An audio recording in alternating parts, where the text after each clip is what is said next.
In the employee record, you bring in all the elements required to process a pay. You do not need to fill in all fields immediately.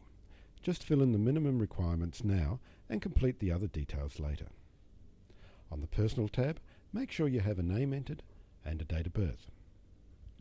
On the Address and Contact tab, enter the address, and where relevant, an email. If the employee is to receive payslips by email, then change the preferred send form method to either email or both. For operational simplicity, we suggest you select both. In the Change tabs field above, click the drop-down arrow and select Payroll and Compensation Info. Here we can configure information that will populate into the pay process. You should enter only those elements that are present at every pay cycle.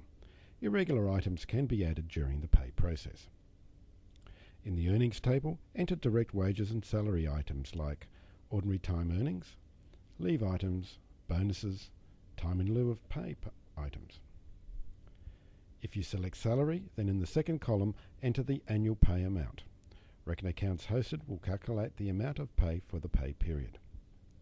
If you select hourly pay, then enter the hourly rate. In the pay process, you will be asked for the number of hours worked. In the Additions, Deductions and Company Contributions table, enter all other payroll items, except super and PAYG tax. These are configured elsewhere. We'll enter the deduction Health Society. If an amount was configured in the item setup, it'll populate here.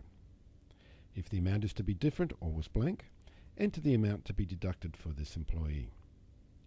Note, the entry must be a negative number. If there is a limit to how much can be paid in the financial year, enter it in the third column. On the right side of the panel, we can enter the pay frequency, weekly, fortnightly, etc., and the pay method, cash, cheque or online.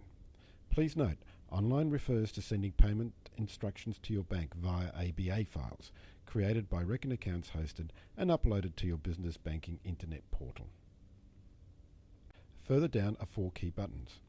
Full details on these buttons are contained in separate videos, so in this video we will describe only the key elements.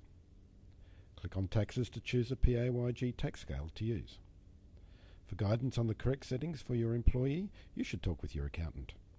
You must select a tax code. 2 TFT is the most common setting for full-time employees. And the employee's tax file number. Click on the State tab to include the employee's salary in the calculation of state payroll tax. Next, click on the Leave button to set the rate of accrual of annual and personal leave, and any other 2 types of leave categories. Select an accrual period like every pay for salaried employees and every hour for employees paid by the hour. Next, in hours accrued per pay, enter the amount of leave accrued for the accrual period.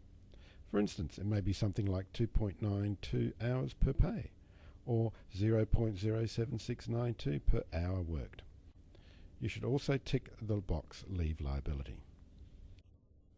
In direct deposit, you can specify the bank accounts to which direct payments will be made.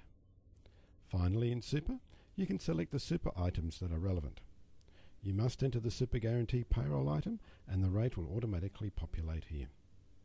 You should also enter super fund details here for payment convenience, although they can be added later. Your employee is now configured to process a pay.